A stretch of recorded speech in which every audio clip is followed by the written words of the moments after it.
guys, so today we are at Mandarmani আর আজকে আমরা বিচের সামনে রিসর্টটা নিয়েছি।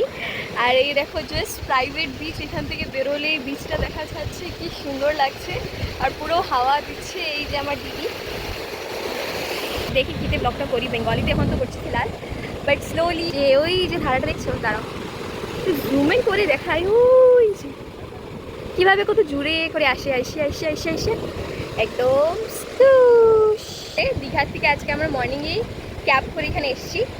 আর এখন আমরা লাঞ্চ জাস্ট করলাম। আমরা রয়েছি বম্বে বিচ রিসর্টে, তো এই রিসর্টেই আমরা লাঞ্চটা আজকে ফিনিশ করলাম। তো আজকে লাঞ্চটা কী কেমন লেগেছে তোমার? একদমই ভালো। এর জন্য আমি ওকে আমার ব্লগে আনি না, স্ট্যাটাসটাই খারাপ করে দেয় আমার ব্লগে। তো যেটাই হোক, পিছনে যে পাপা আমাদেরকে দেখে রাখছে যাতে কিছু হয়ে না যায়, এই জন্য মনিটর করছে। কি বড় বড় ঢেউ আসছে আর এই যে ভুস